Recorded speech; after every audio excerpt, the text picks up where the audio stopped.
Welcome to the Purity for Life podcast, helping men and women live with sexual integrity through Jesus Christ. For more information on this podcast and other great resources, visit purityforlife.me.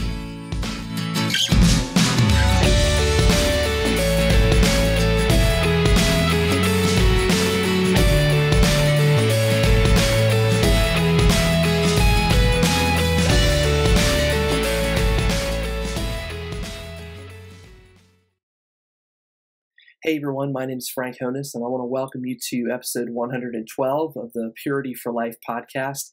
This week, I want to talk a little bit about a topic and subject that is incredibly important. This is kind of a follow-up podcast to episode 89 that I recorded several months ago, entitled "Help! Porn is Destroying My Family." So this is kind of a part two, if you will, or a follow-up called "Help! Porn is Destroying My Teen." You know, one of the greatest demographics that pornography and porn addiction is affecting, is our teenagers, is our kids. Those preteens, kind of as early as 11, maybe even earlier, 11 all the way to 18, that demographic. Teenagers are struggling with this issue. They are struggling with sexual purity, with porn addiction, with masturbation, with lust, with fantasy, and it is way past time that we as parents and caring adults reach out and really try to help our teenagers and step into this issue. And many parents are, I'm just so incredibly thankful that many of our parents are doing that and stepping into the gap and really, protecting their teen and helping their teen to grow in this area, helping their child to become a person of sexual integrity and sexual purity, and putting systems in place and talking to their kids about sex. But the overwhelming majority of parents are not doing this. And the overwhelming majority of adults are just still not doing this. And so that's part of what this podcast is meant to do, is to help individuals. And that's not just men and women, but it's young men, young women, teenagers, young adults, kids even, find sexual integrity through Jesus Christ. And so I want to talk about, what do we do when we find a teenager is struggling with sexual purity, is struggling with, looking at pornography or masturbating or anything like that, or maybe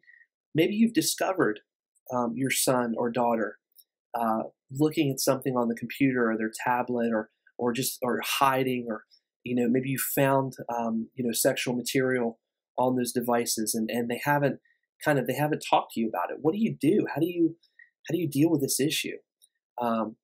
I actually, in a couple hours, I'm going to be going to speak and talk to a teenager who is very much struggling with this issue. And I would covet your prayers, because this is actually, believe it or not, the first time that I have one-on-one talk to a teenager about pornography addiction. So I definitely would appreciate your support and your prayers in that. But as I was thinking about this thing today, that this boy that I'm talking to today, and just thinking about this topic this weekend, I tried to come up with just 5 really practical things that as a father right now to a 14-month-old. My son is still very young, 14 months old, and we won't be having this conversation for a while, but I want to be prepared to have this conversation with my son Nathan, and talk to him about sexual purity. And God forbid, if he ever were to discover something like this, I want to protect my son, and I want to be very open and honest and real with him about this issue, my story that I can share with him, but also share with him, some of the things that I'm going to share with you on this podcast this week. So, what do we do? Number one, I think the thing we have to realize is after there's that initial kind of discovery that our child, our son, our daughter is looking at porn or is caught up in porn, is we've got to assure them that we love them and want the best for their lives. Assure them that you love them and you want the best for their lives. Because the reality is that porn brings a lot of embarrassment, a lot of shame, guilt, and fear. All those things come along with this struggle. And, our teen is coming from, our son or daughter is coming from all different angles. They may feel condemned. They may feel guilty. They may feel afraid. They might think that you're angry with them. And I think it's important that we let them know that we love them. First and foremost, that we love them, and that we want them to know that they're safe, that we are not angry with them. I think this is one of the first initial mistakes a lot of parents make, is that we get upset, and it is very shocking to discover. I can't imagine what that's like. I've not had to do that, but it is very shocking to discover your son or daughter looking at porn or doing something like that. You go into panic mode. But after that initial emotion kind of sets in, we need to kind of come back to the reality that, okay, we love our kids, we love them so much, and that we cannot be angry. We can't confront them in an attitude of anger over this issue. We want them to feel safe. We want them to feel open and honest, to be able to talk with us about this issue, about what it's doing in their lives, and really try to process this. They need to feel that they're talking to a safe person. And we need to assure them that, God wants them to be a whole person. God doesn't want them to be less than who He created them to be. Porn has a major way of diminishing your life and making you less of who you could be. It did that for so many years of my life. I think about all the time that I probably wasted because, and the person that I could have become if it had not been for this issue. But in hindsight now, I look back and I'm thankful, obviously, for the process that I've walked through. But this is a huge issue that God speaks to and wants your son or daughter to become a whole person, a healthy person, a person of sexual integrity. And so we need to first, reassure them that of our love, our support for them, that we care about them, and that we're not upset, we're not angry at them, that God wants them, we want them, that their Father in heaven, right, wants them to become a person of sexual integrity. And number two, we need to remind them that they're not alone in the struggle. This is a huge, huge thing to know. And I think it's a huge comfort for your son or daughter to know that virtually every person, especially guys, especially males, deal with some sort of sexual struggle in life.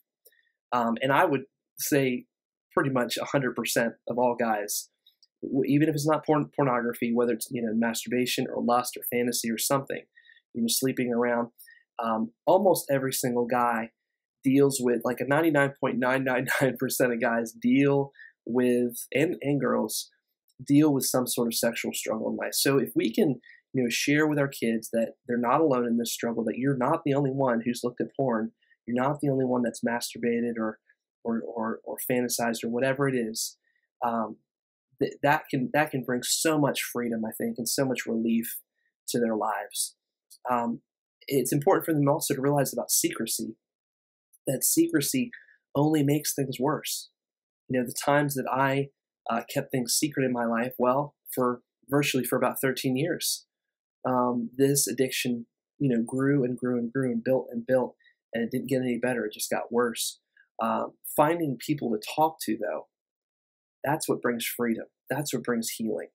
This is not a subject and not an issue that you can't talk about. Certainly, you need to be able to find the right people to talk to. Talk to mom and dad about it, or guys, if you have a son, you can talk to dad about this. Especially, girls, you probably feel more comfortable talking to mom about this. But really, I think mom and dad both need to be in on this and understand this topic in this issue. So again, number two, remind them that they're not alone in the struggle. That every single kid, to a degree, deals with this issue and deals with the struggle of this issue. Number three, remind them that sex is not bad, that their attractions are not bad, and their curiosity is not bad, but porn is bad. And that's just, straightforward, the truth of kind of the crux of the whole conversation, from start to finish, if you will. And that's not the only thing come in, okay, sex is not bad, your attractions, your curiosity is not bad, porn is bad. Okay, goodbye. That's not, that's not the extent of the conversation, but that really is the main idea of what we're trying to get to, and our teams, for our sons and daughters to understand. And this is critical stuff here. Okay, this is probably one of the most important things. Do not let your son or daughter leave that room and leave that conversation with a mixed message that sex is a bad thing. Okay? Sex is something that God created. It is a good thing. It is a healthy thing that has been perverted and manipulated by our culture and by our world, okay, and by humanity. But sex in and of itself is not a bad thing, and we really do our kids an injustice by telling them that, or leaving them with this confusion that that sex is a bad thing. That even though what they saw on that screen is a perversion, that sex in itself is not a bad thing. That their attractions are normal and healthy. That you're designed to be attracted to beauty. We were created by that. We were wired to that. And not only were we designed with attractions, this is a good and a bad thing, we were also designed with curiosity. And curiosity is also good. Curiosity can help us to explore questions, and it can help us to solve problems in life. Curiosity is an amazing thing, but again, it can be twisted, and curiosity can grow and attach itself to the wrong kinds of things in life as well. And so we need to just, again, sex is a good thing. Your attractions to the opposite sex, your attractions to what is beauty, what is beautiful is good. Your curiosity is a good thing. But porn itself is bad. Porn is not real love. It taints our view of what real sex is supposed to be like. And so that's the huge thing, that what we see on that screen is not real love. And we need to, again, remind our students of that, remind our sons and daughters. I say students, I'm a teacher, but our sons and daughters that porn is a perversion of love. It is not real love, and we'll talk a little bit more about that in a second. But porn is the bad thing. It's not. You're not bad. You're not evil. You're not weird. There's nothing wrong with you. Don't allow them to make an attachment between those two things at all. Pornography itself is the hook, and that is the opposite of love. So again, remind them about those things, that sex is a good thing. It's a healthy thing. It's awesome. That our attractions and our curiosity are God given, and but pornography is harmful. Number 4, talk about what healthy sexuality looks like. Really have a conversation. I would even say, try to have this conversation on a regular basis. Doesn't mean you have it every single day or every single week or even every single month, but maybe a couple times a year, 2 or 3 times a year, or what, maybe even more, depending on what your son or daughter feels comfortable with. But at least have that foundational conversation and leave them knowing and understanding what the truth is, and the door is open for them to be able to come and talk to you. But I really think that talking about what healthy sexuality looks like throughout the life of throughout your teen years is very, very healthy. God intended sex to be God intended real sex between a husband and a wife. That's a foundational principle that we need to leave with our teenagers. That that sex was only intended between a husband and a wife, no other person or party, only within marriage. That sex is more than just what you see on screen. It's just as much an emotional and a spiritual connection as it is a physical connection. And this is something that how much detail you can go in. You want to be careful, because our sons and daughters have over the course of time, and as they become young adults and college age, and as they get married, they're going to discover this for themselves about what sex is really meant to be like. So it's hard for them to understand some of this, but you conveying that sex is not just a physical act. It's not just love is not what they see on that screen, right? It's an emotional, spiritual connection, and it's a beautiful, beautiful thing when it's meant in the right context. But porn distorts reality. Porn treats people like objects. Porn is an abuse, and it really is something that is a perversion of healthy sex. And it's not how we were meant to behave. It's not how we were meant to betray what sex is. And then the last thing, I think, and so like I said, number 4, talk about what healthy sexuality looks like. And then the last thing is just a very practical, straightforward thing we've talked about almost every single week on the podcast. Set up filtering and accountability software. Set up filtering and accountability software This will help keep your child accountable and honest. They may not like it at first, but it's really not a huge inconvenience. It helps them to be open. It helps them to be honest. It helps them to be real. It protects them. And I think you need to really explain, this is just kind of a side thing, that,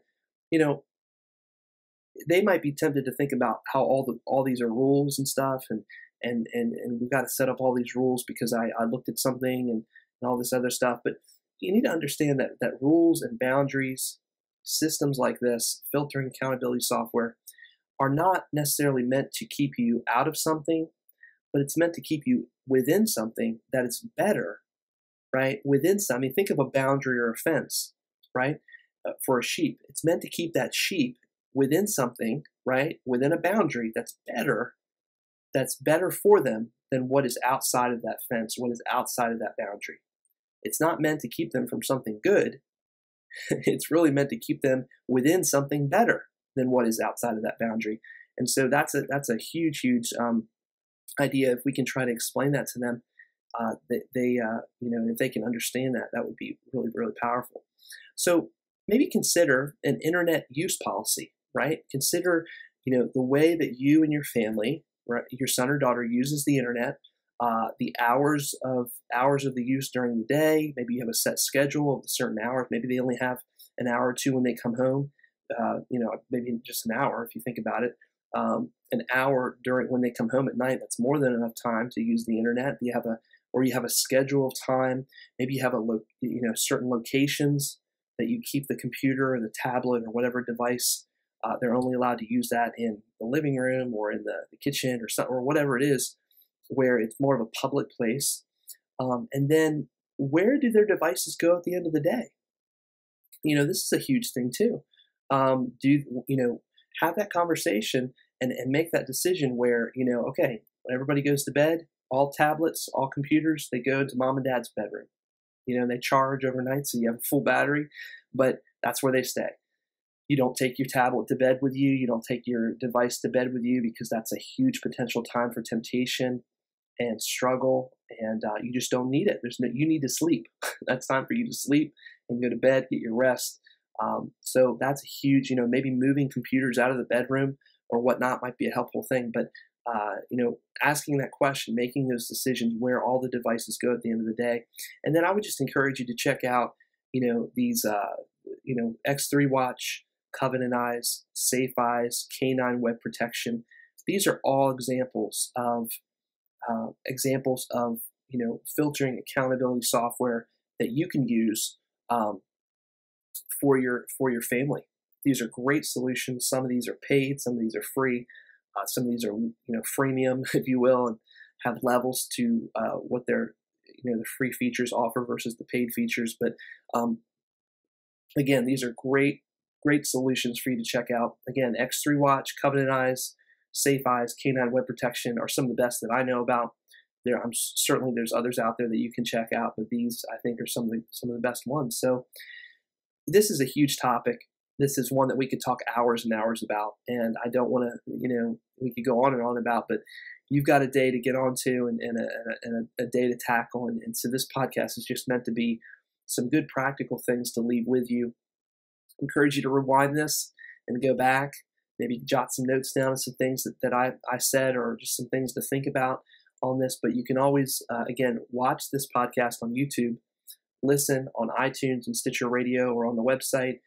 Download this podcast if you want to listen again. But this is such a major issue that we've got to really take seriously in our families, because porn is affecting our teenagers. It is it is destroying our teenagers, and hence the title of this podcast. So if you have any questions, please contact me. I'd love to be a source of support and help for you. I'm not a parent of a teenager yet, but I certainly will be one day. And I am just praying and just asking God to cover my family and to cover my wife and I's leadership, covering over our kids, and so that we can raise kids of sexual integrity, raise children that are pure, that want purity for their lives, and I know you do too for your family. So thank you so much for watching and listening to episode 112 of the Purity for Life podcast. Check us out on on the web, purityforlife.me. You can find all sorts of other great content, resources on the website there. And I hope you guys have a happy holidays. Excited for Christmas coming up in a couple weeks. And but we'll talk to you soon. See you next week on the Purity for Life podcast. God bless.